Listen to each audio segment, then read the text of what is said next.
अस्सलामु अलैकुम रहमतुल्लाहि व बरकातहू।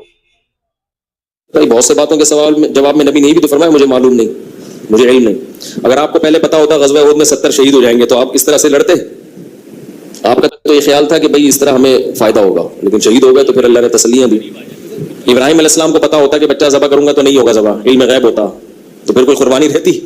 वो तो ये समझ रहे थे छुरी चलाऊंगा बच्चा शहीद हो जाएगा। इस हवाले से समझ लीजिए नबी तो हो ही नहीं सकता जिसे कुछ ना कुछ इल्म गैब न दिया जाए। अगर नबी का इल्म वही हो जो हमारा है तो फिर हमारा नफर क्या हुआ? नबी ने फरिश्ते को देखा है, नबी को जन्नत और दोज़ख की सैर कराई गई है, मलकूत समावात वल अर्ज़ हज़रत इब्राहिम को दिखाए गए हैं। वज़ालिका नुरी इब्राहिम मलकूत समावात वल अर्ज़, मेराज में हुजूर को क्या कुछ दिखाया गया है। ये अगर ये चीजें गैब की है ना, अगर ये चीजें वही फरिश्ता ये गैब है ना, तो गैब का इल्म न दिया जाए तो नबी कहाँ हुआ? वो तो फिर आम इंसान है। कुल इन्नमा अना बशरुम मिस्लुकुम यूहा इलैया, वही आ रही है मेरे पास, या खुद गैब से मामला आ रहा है। अलबत्ता कुल गैब जो है वो उसकी नफी हो जाएगी, कुल गैब नहीं। जिसकी आंखें खराब हो उसको सब खराब दिखता है, क्योंकि खूबसूरती आंखों में होती है। Beauty in the eyes not outside. तो एक गंदी दिमाग गंदी नजर का आदमी बोला, इस वाकये से पता चलता है कि रसूल को इल्म गैब नहीं था। इस वाकये से पता चलता है कि रसूल को इल्म गैब नहीं था। मैंने कहा वो कैसे भैया? नमाज कम कराने का मामला है, इसका इल्म गैब से क्या ताल्लुक? मारो घुटना फूटे आंख। बोला नबी को अगर इल्म गैब होता तो अल्लाह से कहते हैं अल्लाह 5 ही तो देना है, लास्ट में 5 ही देना है, तो मैं कम कराने आया हूँ, 50 को 5 कर दे मैं चल दूँ। ये 50 से 45, 45 से 40, 40 से 35, 35 से 30, 30 से 25, 25 से 20, 20 से 15, 15 से 10। रसूल को पता ही नहीं था कि कितनी बार आऊंगा, कितना घटेगा, कैसे घटेगा। इल्म गैब होता तो 5 लेके आते, 45 और 35 लेके ना आते। बेशक। तो सुन्नी बोला भैया अगर ऐसा ही सोचने का अंदाज है तो तुमसे बड़ा कोई गुस्ताख बोलेगा इस वाक़े से साबित होता है कि अल्लाह को इल्म गैब नहीं है। वो कैसे? तो अल्लाह को इल्म गैब होता तो जब रसूल आए थे तो 50 को 5 करके दे देता। उसको भी नहीं मालूम था कितनी बार आएंगे, कितना घटाना पड़ेगा। तभी तो 50 से 45, 45 से 40, 40 से 35, 35 से 30, 30 से 25, 25 से 20, 20 से 15, 15 से 10, 10 से 5। अल्लाह को भी नहीं मालूम था कितनी बार आएंगे। तब बोला धीरे धीरे घटाना अल्लाह की हिकमत है। तो मैंने कहा धीरे धीरे घटवाना रसूल की मसलहत है।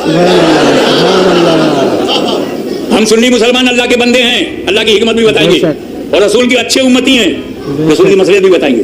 अल्लाह ने धीरे धीरे क्यों घटाया, रसूल ने धीरे धीरे क्यों घटवाया।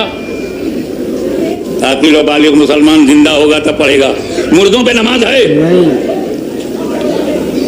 अब मेरे नबी की शान देखो, इससे पहले कि मैं खुदा का दीदार करूं, इससे पहले कि मक्का से लामक्का जाऊं, इससे पहले कि सिदरा से भी ऊंचाई पे जाऊं, इससे पहले कि लामक्का पहुंचूं, मैं सारे अंबिया को कब्रों से बुलाकर नमाज पढ़ाऊंगा ताकि नादान भी समझ जाए अंबिया मुर्दा नहीं होते।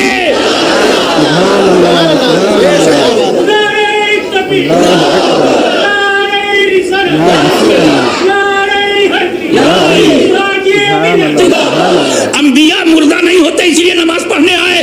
तो जब आदम से लेकर ईसा तक कोई मुर्दा नहीं, जब जमात मुर्दा नहीं तो उसका इमाम कैसे मुर्दा बोल? वो बोल जो चुके रसूल ने बरेली की चटाई पर बैठकर ऐलान किया तू जिंदा है वल्लाह, तू जिंदा है वल्लाह। मेरी चश्मे आलम से छू जाना। नारे तकबीर, नारे रिसालत, मसलके आला हजरत, जश्न ईद मिलादुन नबी, आमदे हुजूर गाजी मिल्लत, शहजादे हुजूर मुहद्दिस आदम हिंद।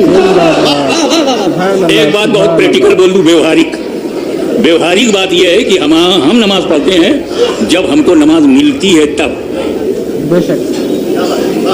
10 साल का बच्चा है, जब उसे नमाज मिली तो उसने पढ़ना शुरू किया। आपने कब नमाज पढ़ी? जब आपको नमाज मिली। मुफ्ती साहब ने नमाज कब पढ़ी? जब मिली। मिलती पहले है, पढ़ते बाद में। उलमाए कराम नमाज मिलती पहले, उन्हें पढ़ते बाद में। मशाइख को नमाज मिलती पहले है, पढ़ते बाद में। उम्मत रसूल को मिली पहले, पढ़ा बाद में। तो एक सारी दुनिया के मुसलमान नमाज तुम्हें जब मिली तब पढ़ा, और एक मेरा नबी है अभी नमाज मिली नहीं और पढ़ा दिया। नमाज तो लामक्का में मिलेगी, पढ़ा दिया धरती पर। तो बे पाए हुए जो पढ़ा दे, तो पाने के बाद जो पढ़े उसे उम्मती कहते हैं, और जो पाने के बगैर पढ़ा दे उसे नबी कहते हैं।